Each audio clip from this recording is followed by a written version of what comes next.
Assalamu alaikum. Here is our first video lecture for class 9th Biology for Nest School System Samnabad Lahore. Our topic is significance of meiosis. हम cell cycle वाला chapter पढ़ रहे थे। उसमें जो हमारा next topic था वो था significance of myiasis. Significance of myiasis वही समझ सकता है जिसे मियासिस का पता हो। मियासिस क्या चीज़ है? मियासिस सेल के डिवीजन का एक तरीक़ाकार है। सेल डिवाइड होते हैं। जब हम बच्चे थे छोटे से तो हमारे कम सेल थे, अब हम बड़े हो गए हैं तो हमारे ज़्यादा सेल हैं। तो ये ज़्यादा सेल कहाँ से आए?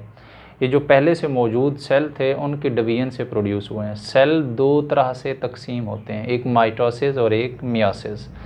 हम पढ़ रहे हैं मियासिस। मियासिस सेल के तकसीम का एक ऐसा तरीक़ाकार है, मेथड है, जिसमें एक सेल 4 न्यू सेल प्रोड्यूस करता है।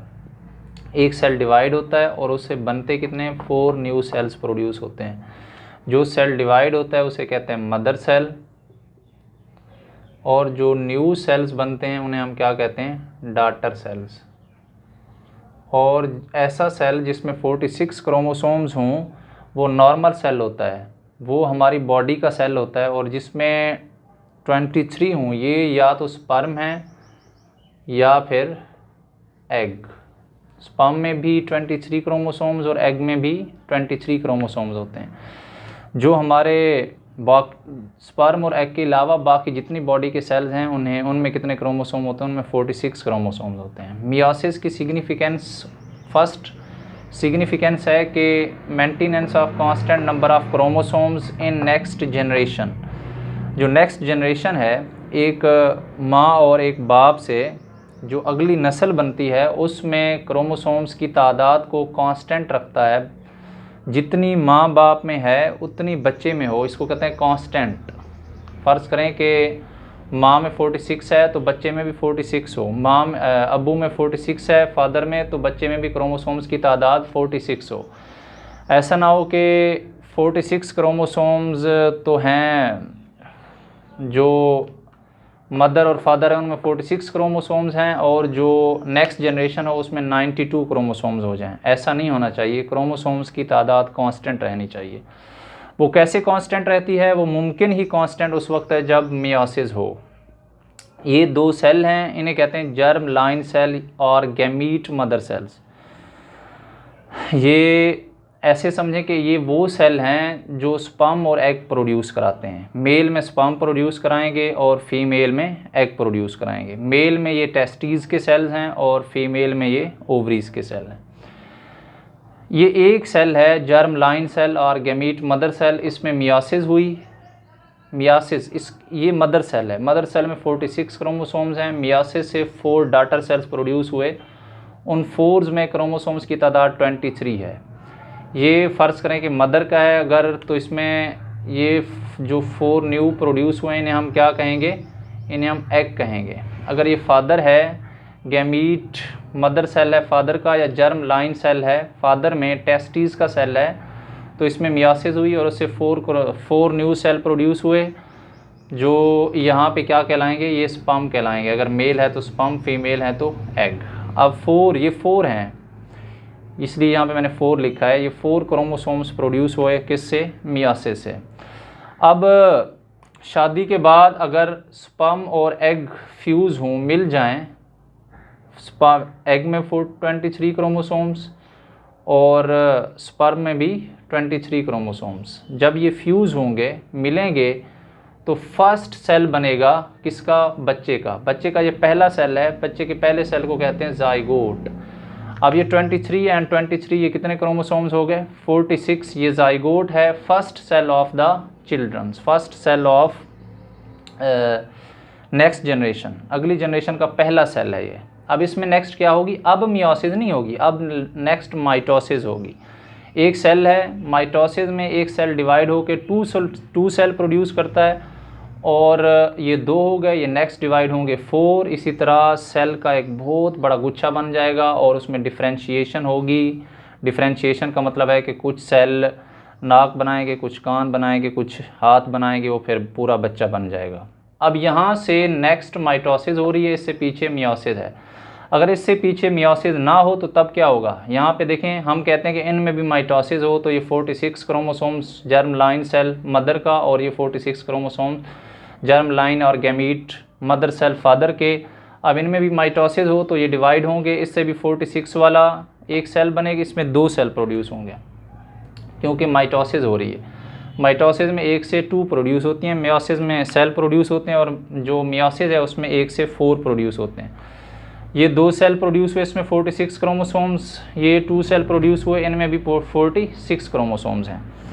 अब ये 46 और 46 वाले जब फ्यूज़ होंगे, मिलेंगे, एग और स्पर्म जब मिलेंगे तो उससे जो नेक्स्ट सेल जाइगोट बनेगा उसमें कितने क्रोमोसोम्स हैं, 92, और उसमें नेक्स्ट माइटोसिस होगी और जो न्यू सेल प्रोड्यूस होंगे। माइटोसिस में नंबर ऑफ़ क्रोमोसोम्स कांस्टेंट रहता है, न्यू सेल में भी नंबर ऑफ़ क्रोमोसोम्स क्या आएंगे, 92। अब जो फर्स्ट जनरेशन थी, जो मदर और फादर थे, उनमें क्रोमोसोम्स 46, अगर दरमियान में मियोसिस ना आए तो जो बच्चा प्रोड्यूस हो रहा है उसमें क्रोमोसोम्स की तादाद 92। एक जनरेशन में 46 और नेक्स्ट जनरेशन में 92। ये क्रोमोसोम्स का जो नंबर है ये कांस्टेंट नहीं है, क्रोमोसोम्स का नंबर इंक्रीज़ होता जा रहा है। एक जनरेशन में 46, नेक्स्ट जनरेशन में 92, नेक्स्ट जनरेशन में इसके भी डबल।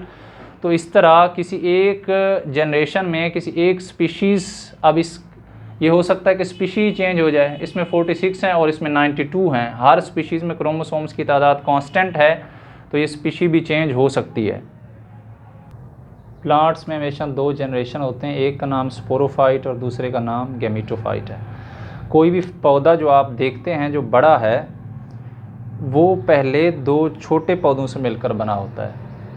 एक बड़ा पौधा, जैसे हमारे पास हमारे जितने भी हमारे यहाँ जितने भी पौधे हैं अक्सर उनमें जो डोमिनेंट होता है वो स्पोरोफाइट होता है। बड़ा जो प्लांट है वो स्पोरोफाइट है और स्पोरोफाइट हमेशा डिप्लॉयड होता है। प्लांट्स में 2 जनरेशन होते हैं, एक बड़ा पौधा पीछे 2 छोटे पौधों से मिलकर बना होता है। बड़े पौधे को क्या कहते हैं, स्पोरोफाइट, और जो छोटे पौधे होते हैं उन्हें हम क्या कहते हैं, गैमीटोफाइट।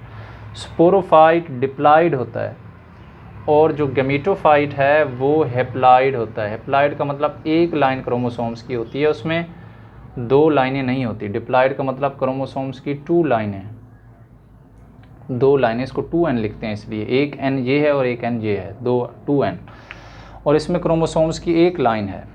फ़र्ज़ करें कि एक स्पोरोफाइट है प्लांट, बड़ा पौधा है, उसमें क्या होगा, उसमें मियोसिस होगी। स्पोरोफाइट में मियोसिस होगी और उससे 4 हैप्लॉयड सेल प्रोड्यूस होंगे। ये 4n है, ये स्पोरोफाइट था, इसमें मियोसिस हुई और ये 4 सेल प्रोड्यूस हुए। 2 ये हैं, 2 ये हैं, ऐसे समझें कि ये 4 हैं। 2 इसको कर लें और 2 इसको, ये 2 हैं और ये 2 हैं। अब ये ग्रो करेंगे, ये क्या है, स्पोर्स हैं। स्पोरोफाइट मियोसिस के ज़रिए क्या प्रोड्यूस कर रहा है, स्पोर्स। स्पोरोफाइट डिप्लॉयड है और जो स्पोर्स हैं वो हैप्लॉयड हैं। अब स्पोर्स ग्रो करते हैं और इससे 2 छोटे पौधे, ये एक पौधा और ये ग्रो किया, ये पौधा इसने ग्रो किया, ये पौधा, और जो ये 2 छोटे पौधे प्रोड्यूस हुए इन्हें कहते हैं गैमीटोफाइट।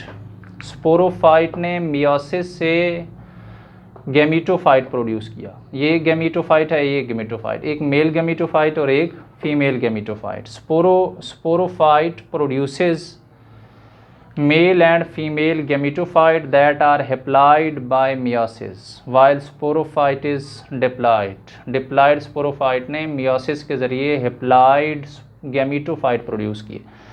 अब इस गैमीटोफाइट ने, इन दोनों ने मिलकर, इसमें भी माइटोसिस होगी, ये गैमीट्स प्रोड्यूस करेगा। माइटोसिस में तो इसमें क्रोमोसोम्स की तादाद n है तो उसमें भी n होगी क्योंकि माइटोसिस हो रही है, meiosis नहीं हो रही। और ये फीमेल गैमीटोफाइट में भी माइटोसिस हुई, इसने स्पर्म प्रोड्यूस किए, मेल ने, और फीमेल ने एग। अब ये दोनों फ्यूज़ होंगे, n और n, ये दोबारा क्या बनाएंगे, स्पोरोफाइट। ये वही पौधा, दोबारा जनरेशन चेंज हो रही है। स्पोरोफाइट ने गैमीटोफाइट को प्रोड्यूस किया थ्रू मियोसिस और गैमीटोफाइट ने माइटोसिस के ज़रिए दोबारा स्पोरोफाइट को पैदा किया। हमें ये प्लांट बड़ा नज़र आएगा, ये भी नज़र आएगा, जबकि जो 2 गैमीटोफाइट दरमियान में प्रोड्यूस हो रहे हैं वो हमें नज़र नहीं आएंगे। जबकि 2 जनरेशन है, एक sporophyte produces gametophyte produces sporophyte, ये एमसीक्यूज में भी आता है। Sporophyte produces gametophyte bye meiosis and gametophyte produces sporophyte by mitosis. Sporophyte में मियोसिस होगी और गैमीटोफाइट में माइटोसिस। स्पोरोफाइट गैमीटोफाइट को प्रोड्यूस करेगा और गैमीटोफाइट स्पोरोफाइट को प्रोड्यूस करेगा। डिप्लॉइड जितने भी लिविंग ऑर्गेनिज्म हैं उनमें जब भी स्पर्म या एग प्रोड्यूस करने हों तो वो मियोसिस करते हैं। ये एमसीक्यूज में आता है कि diploid produces sperm and egg bye meiosis. जो हैप्लॉइड हैं ज़्यादातर, haploid produces sperm and egg by mitosis, क्योंकि इन्होंने क्रोमोसोम्स की तादाद को हाफ करना है, इन्होंने क्रोमोसोम्स की तादाद को हाफ नहीं करना। Diploid living organisms produces spores and egg by meiosis. Haploid living organisms produce living organisms, other living organisms by mitosis.